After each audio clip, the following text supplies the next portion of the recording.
So I can't wait to see the film because just from the music alone, what you're telling me, it was a very unique period in history. yeah, it's a unique slice of American history. So we moved very quickly. I do move quickly. I mean, I can't compare myself to any of the directors that you've mentioned, although I love Clint's work. I do think that, when I don't sit at a monitor, for instance, I don't watch a monitor. I stand alongside of camera with my actors. I have other people watching the monitor. Do you love actors? Some people, they love actors. Other people, it's a different collaboration. Stanley Kubrick worked in his own fashion. But you like to work with your people? Yeah, I love actors. Yeah, and I love performances. And I, again, when I direct, I stand in front of them and I look in their eyes and I know when I have it. And that's when the scenes really work for me. And we work closely together. We move very quickly. If the first take works, perhaps I'll do another for safety. But for the most part, if I know it's good, I'm moving. Would it be fair to say that John Cassavetes would be a role model for you? Well, again, you're mentioning people that I can't even begin to compare myself to, but he shot a lot of tape. But he did shoot, but he a brilliant filmmaker and someone that I've admired for a long time. What made you as a kid want to grow up first to be a producer and then get involved in writing and directing? Where were you raised, and when did you want to get involved in this crazy business? Well, I grew up in Brooklyn. I was much more involved in music before film. I played jazz guitar. I taught guitar, which was one of the reasons I was so attracted, obviously, to Hank Garland's story. I ended up going to graduate school in business, and my first job was working for Columbia Pictures in New York. And I discovered screenplays, and I became a script hound and read everything I can get my hands on. And I really, at that time, I basically hounded and tortured the executives of Columbia until they relented and moved me from New York to California, where I began to work on the creative side of the business. It was really the first time I had ever been exposed to film and script and the process of filmmaking. And then it was just a progression of moving from being an executive. I ran the film division of HBO for many years. Michael and I then had a production company and produced several films together. And, just began to write and became much closer to the core process of filmmaking. And I just love every moment of it. And do you stay close to people like Julia and Kiefer Sutherland and the other cast members so that, you never know when you're going to collaborate again? Because sometimes you read in this town where, relationships fray. Have you been able to stay close to all the people you've admired over the years?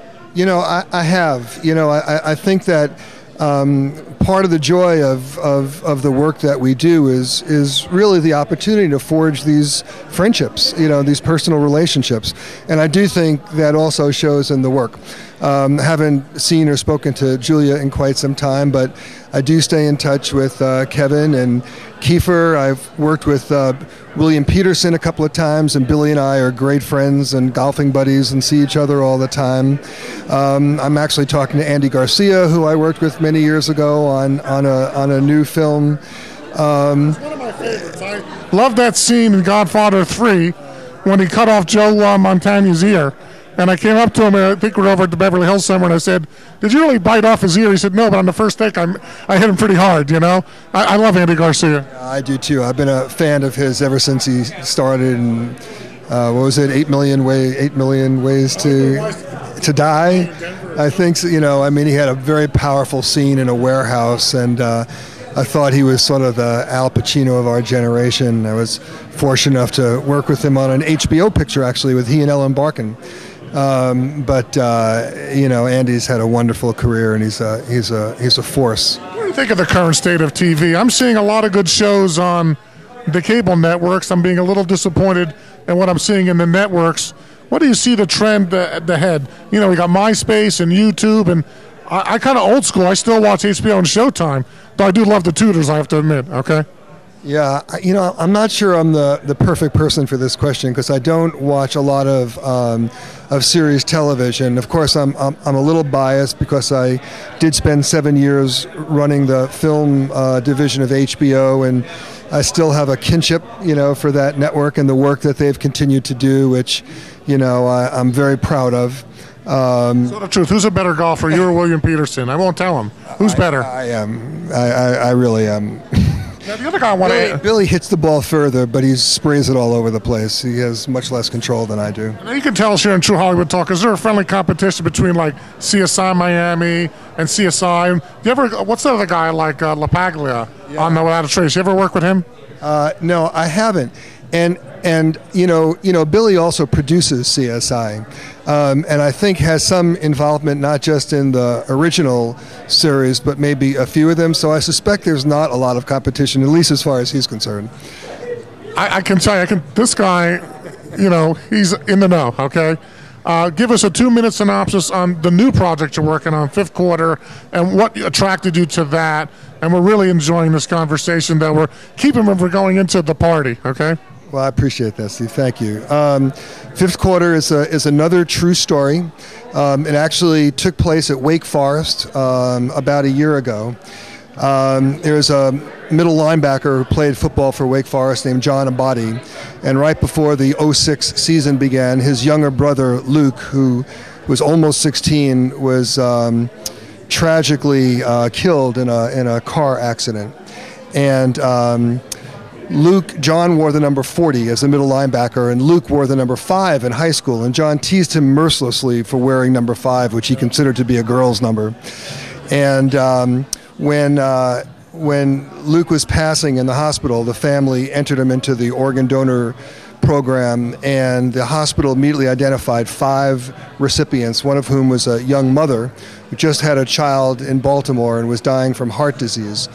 And they airlifted his heart, made the transplant, and she lived.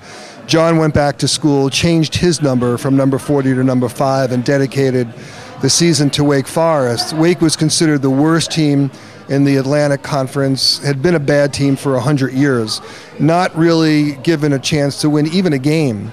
And at the beginning of every fourth quarter, John would look at his family, all of whom were sitting in Section 5, with a jersey hanging over the railing which said Abadi ×2 with the number 5 on it, and he would hold up 5 fingers, and they would respond by holding up 5 fingers.